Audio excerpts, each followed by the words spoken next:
Hi everyone, thank you so much for tuning in. We're so excited that you're here. My name is Emily Welch and I am a sophomore in the School of LS&A.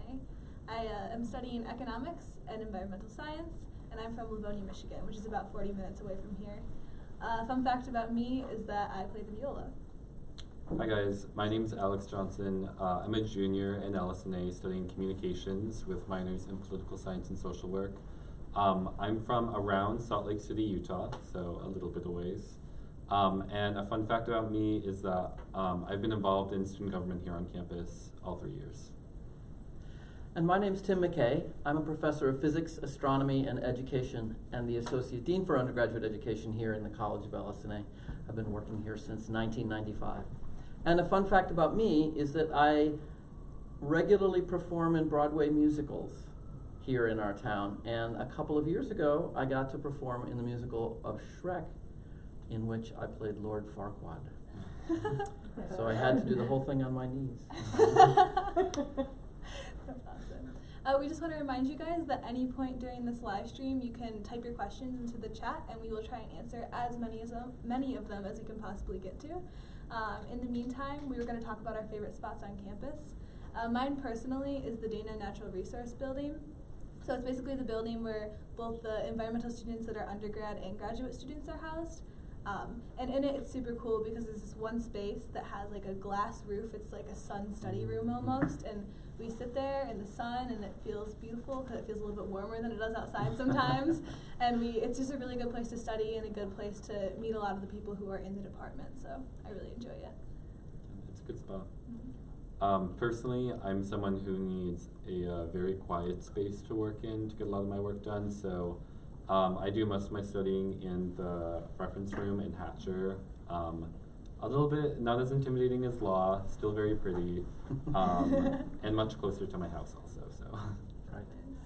So I have a long list of favorite places on campus. So one of them is the Naval Architecture Tow Tank. So the building I work in, which is called West Hall, is a big, long building, and in its basement there is a swimming pool 150 yards long, except what they use it for is to tow ship models through it in order to test this. And this was built more than 100 years ago, and so it's still there because you don't move a thing like that.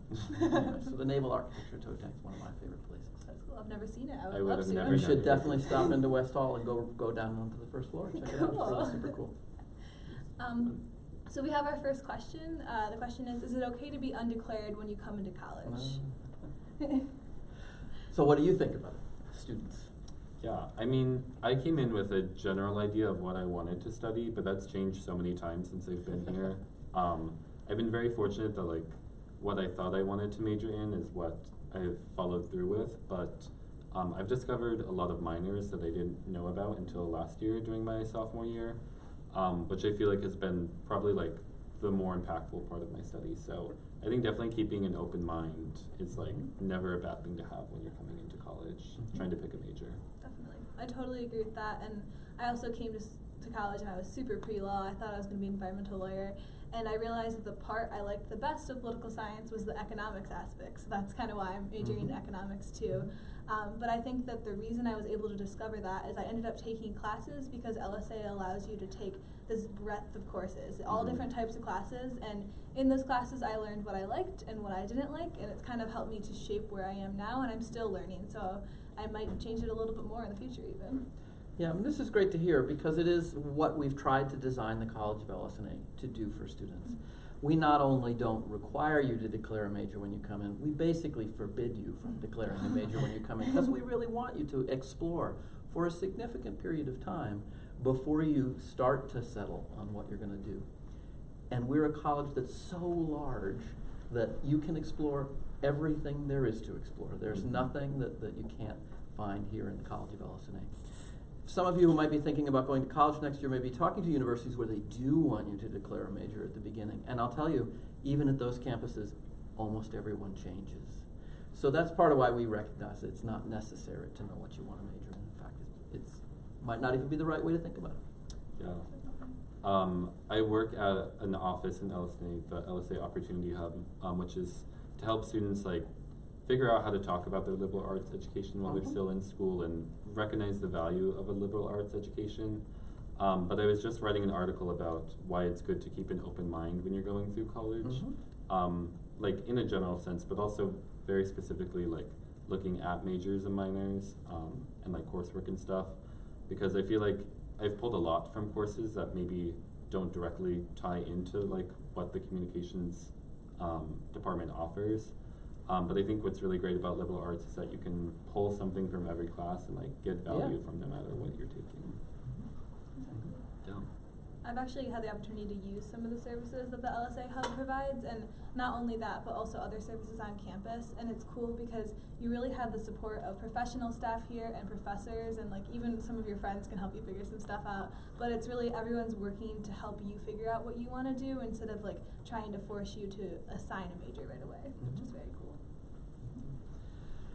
One of the things I like the most about being in a residential community of the size and scale of LS&A is that there are people doing all these things. And because it's a school where people live on campus and are close to one another, you have a chance, in fact, it's inevitable that you will run into and live with and work with people who do completely different things. And that's another way that you do exploration. You think about how many courses you take in college, it's quite a few, but you'll encounter many more people than the courses you take. And so every one of those people is another opportunity to come to recognize that, I don't know, linguistics is a subject that's really cool, which you may never even heard about before. So. Definitely. Speaking of courses, our next question is, if you're not doing well in a course, what do you recommend? Yeah. I feel like this is something that like each student is inevitably going to run into at some point in time. Like college is a difficult period, especially transitioning into a college setting for the first time. I know when I first came to college, I wasn't as prepared as I thought I was for kind of like the scale of classes and everything.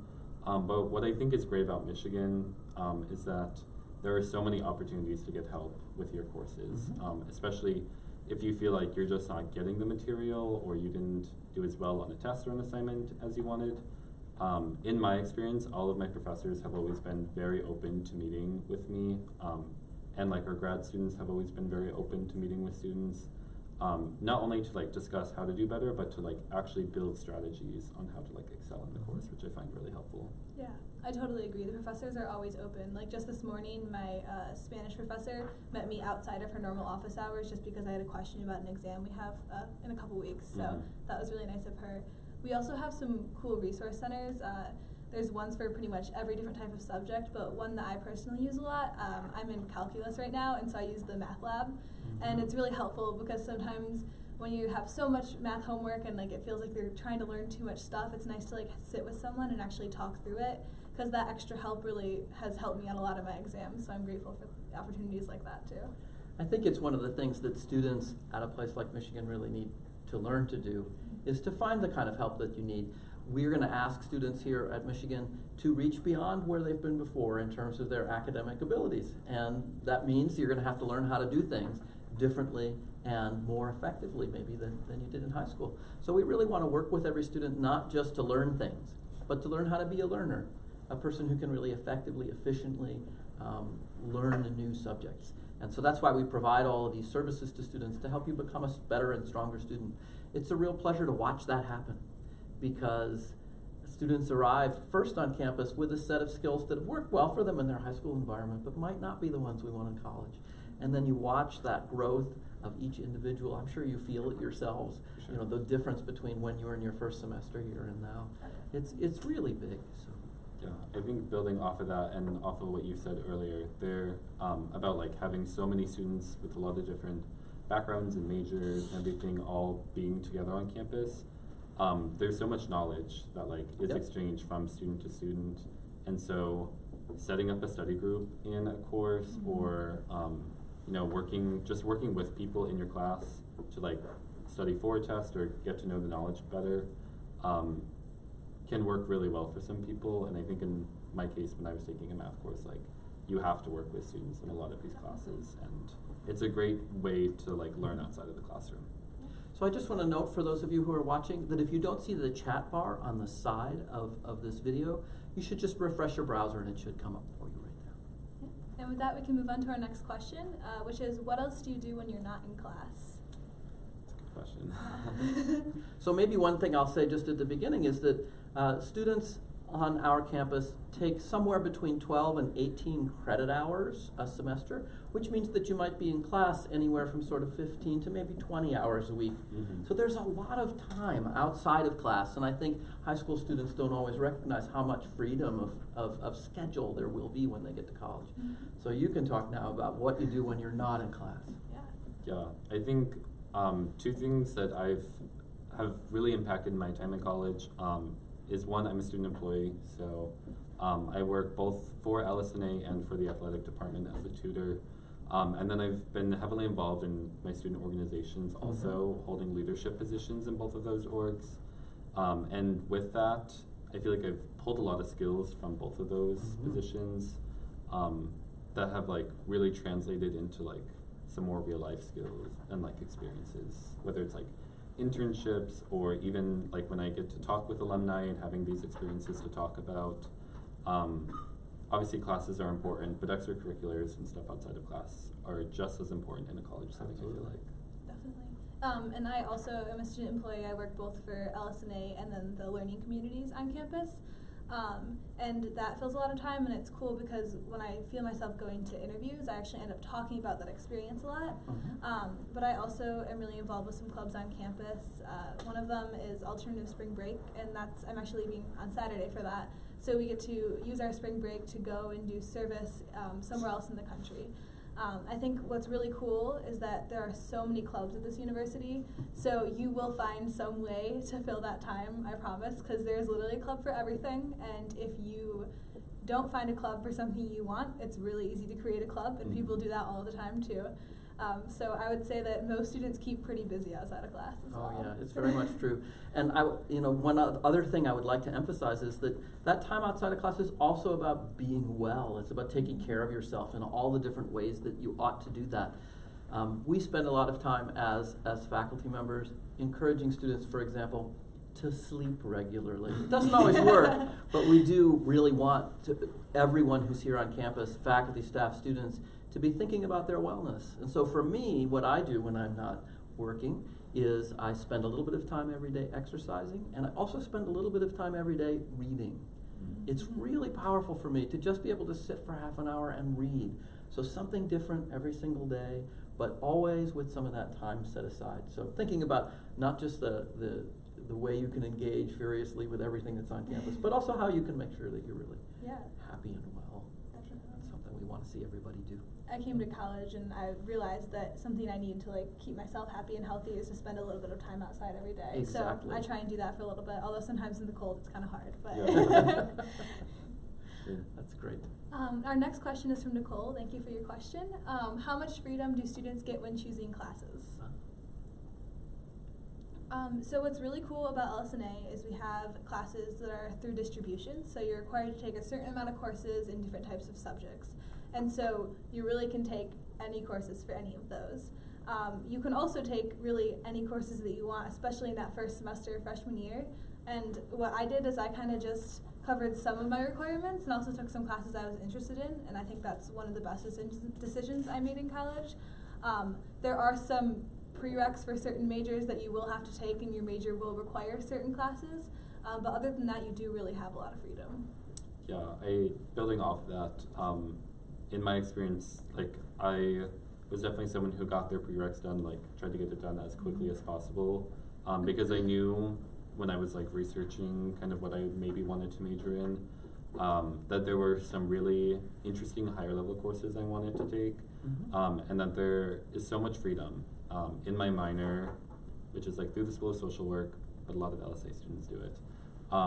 We get basically free range to pick from a wide variety of classes that fit within our own interests, and that's been my experience in communications also, is that as long as I hit my certain number of credits, I can take whatever is really interesting to me and that I feel like is going to be most impactful to me. Yeah. I mean, the other side of choice, of course, is what do we have on offer?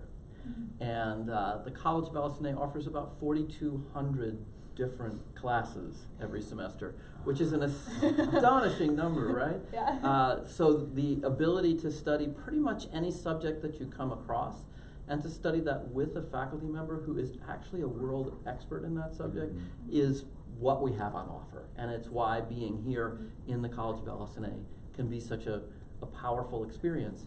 When we talk about a liberal arts education, I mean, a big part of that is the word liberal, like as in freedom, right?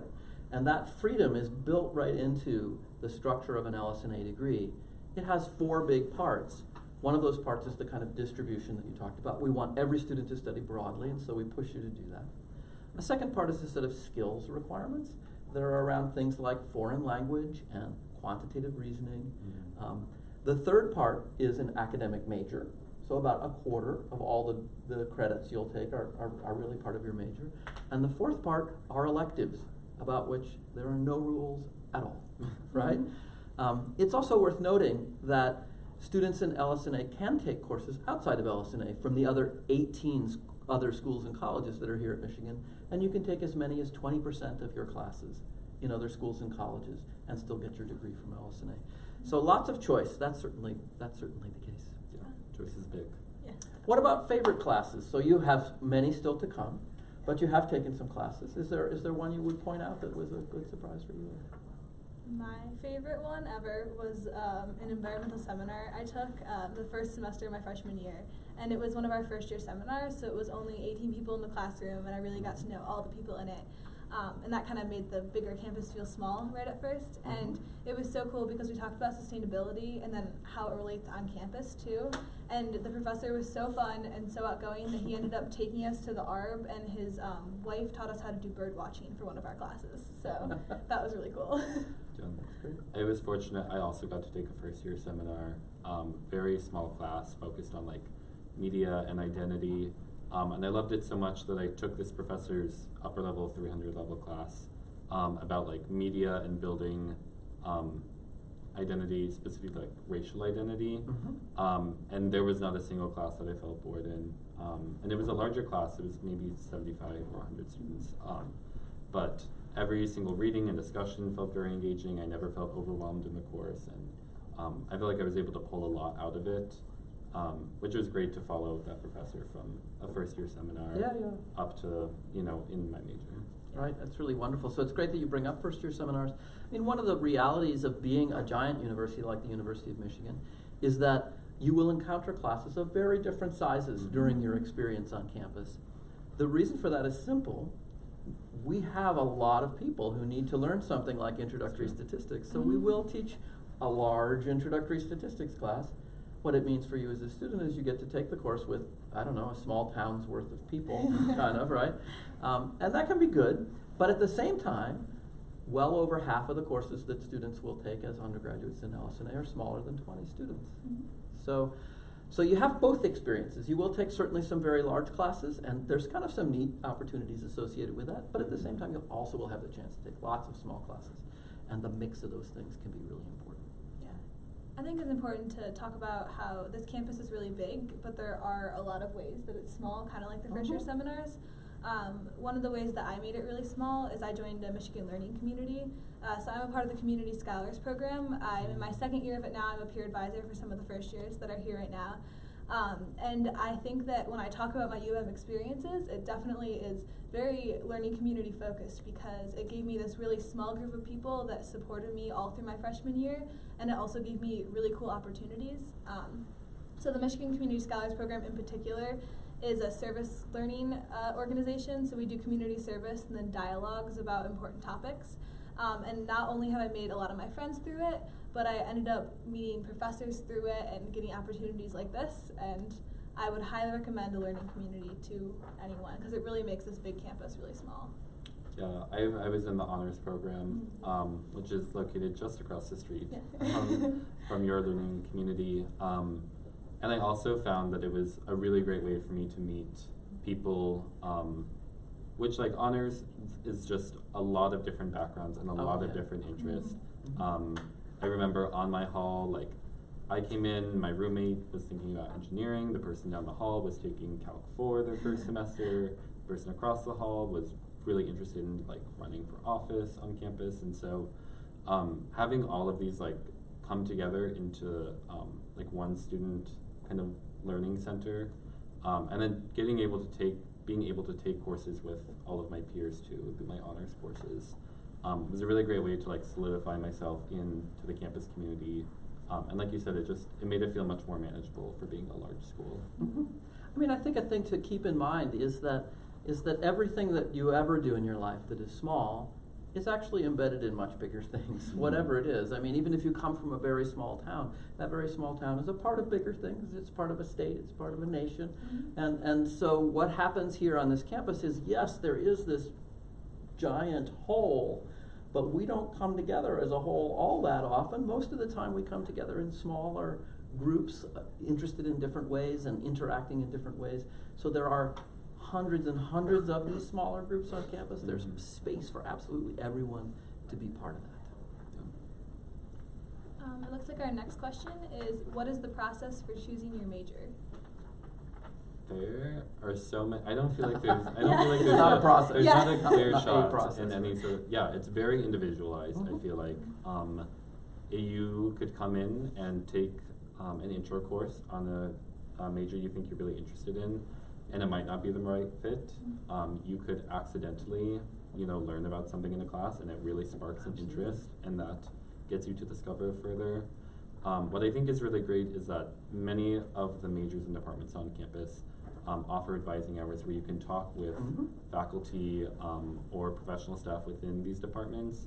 And I know when I was choosing my major, I wanted to make sure before I committed fully to it that I knew what I was getting into and that I understood the requirements really well. And so getting to meet one-on-one with an advisor within the comm department was really important to me in my journey in choosing a major. Mhm. I think also all of those things, and then also I actually ended up talking to alumni of my major, or two majors, and by doing that I kind of was able to see what kind of jobs people had with the different majors I was looking at, and I realized that not necessarily I was looking at political science at first, and then I realized most of the jobs I was interested in, people were econ majors instead. So I think that you also have this huge alumni base here at U of M, and they're all doing these wonderful things in the world. So you can really kind of think about your future when you're choosing your major, and think about what kind of job, what you want out of a job. Do you want one that you talk to people a lot? Do you want one where you're sitting at a desk? Anything's possible here. Yeah, and the connection between people's majors and their ultimate careers is a lot blurrier than Oh, yeah. most people imagine. This is another thing you get by talking to a lot of alumni. I think a lot of students, when they first come to college, think that choosing your major is choosing your life, right? And so it feels super fraught because you're going to be stuck in this thing for the rest of your life. My own experience, casts that into doubt, just to give an example. So I mentioned at the beginning that I'm a professor of physics, astronomy, and education. Now, I was trained in physics. I had an undergraduate degree in physics. I got a PhD in physics. I didn't start doing any astronomy until I was a postdoc. So I finished my PhD. I have never taken a class in astronomy. Not Astro 101 even, but I'm a professor of astronomy. Because I came to learn that later in life. And so the thing that you do as an undergraduate in your major, it really can be just something that you love, and you can still spend that 4 years really studying something you love, and find ways to translate that then into work of many different kinds when you come out. So when I talk to students about choosing majors, it's really about what do you want to do now, and you think about how that sets you up for what you might want to do in the future, but it's not a narrow path. There really is enormous opportunity to go in new directions. All right. It looks like our next question is, what's the vibe like here on campus? I can start with that Yeah. one. So, what I've noticed at U of M is that everyone is so friendly. People will talk to you, or if you go up to someone, they will help you with whatever you need. I remember my first week of classes as a freshman, I can't remember what building it was, but it was an abbreviation, and I didn't know where the building was, and I was gonna be late, and I was super stressed out, and then an upperclassman I just stopped by, they could tell I was lost, and they approached Yep. me, and they're like, what do you need help finding? And they were able to help me. And I've been on other college campuses, and I just don't think that it's quite as friendly as it is here. Obviously, I'm biased in saying that, but every person I've talked to is so willing to help you, and they also are all very willing to have discussions about important issues and very intelligent topics. And so I feel like the dialogues and just the talking to friends that I have here is at a good level where we're almost problem solving, which which is cool. That's fun. Yeah, I think there's just an energy on campus that is almost inexplainable. You know, you have passionate students all coming together from literally all different corners of the world. Yeah. And I think it just breeds an environment that's like full of innovation and excitement. And so it's definitely something that I noticed when I first came on campus too, was that I just felt that, you know, like when I stepped on campus, like I felt like I was at home here, and that I didn't worry so much about all of the like little nitpicky things I thought I was gonna worry about when I came to college. And I think that's something when I've discussed with my peers too, they also, you know, this Michigan energy and this type of camaraderie that we have at the university is something that I haven't experienced in some other contexts. And it is one of those things that Michigan almost uniquely provides throughout your life. Once you are a Michigan person, you will be a Michigan person forever. Oh, Yeah. yeah. And you will meet Michigan people everywhere you go. So I was at a conference in Barcelona not so many years ago, and I'm out jogging with a Michigan shirt on, and somebody yells from across the street about how we really need to get a new football coach. Right? I mean, you know, it's a kind of continuous connection that's really powerful to have. And I think that's one of the strengths of the big place, right? That you do get to be part of something big. You may experience it at a smaller scale, but you get part of something. You become part of something big. Yeah. So what piece of advice would you like to tell students who are thinking about coming here?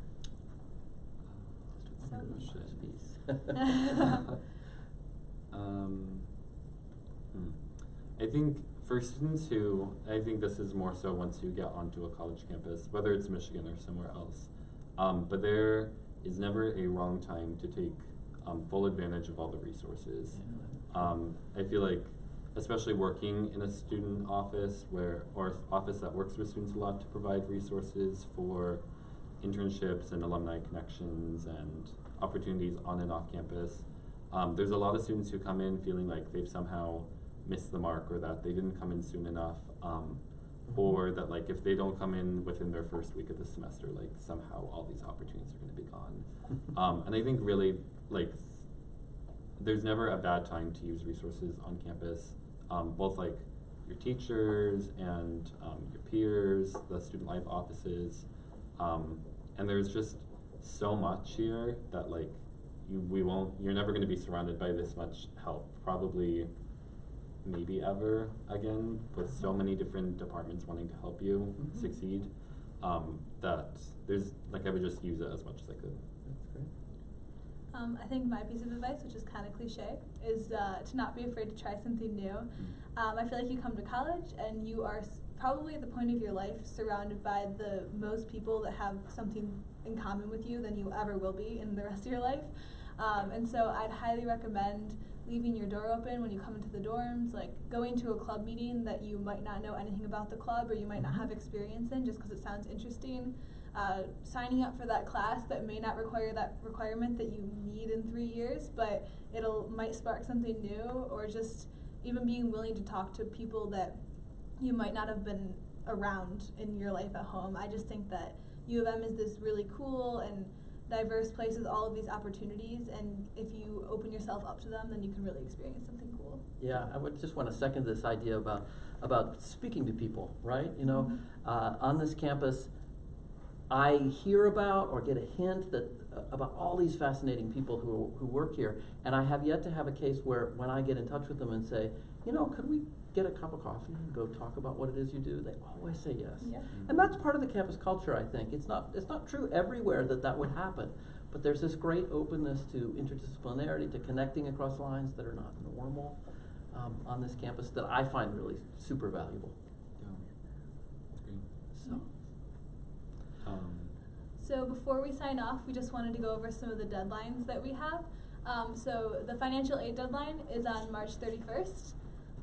And the honors application deadline is on April 7th. And you might be thinking about when you can apply for housing. And if you're interested in one of these Michigan learning communities, you can do that right now. If you are going into regular housing, then it will be in mid-April that you'll apply for housing after you pay your enrollment deposit. And you must, in order to come to Michigan in the fall, you have to pay your enrollment deposit by May 1st. Yeah, we want, oh, go ahead. Yeah, I was just gonna say it was great, you know, to connect with students, and we thank all of you for tuning Yeah, in thanks so much. for this half hour. Go Blue. Yeah, go Blue. I hope you guys learned a lot. Thank you so much. Yes, go Blue. Bye.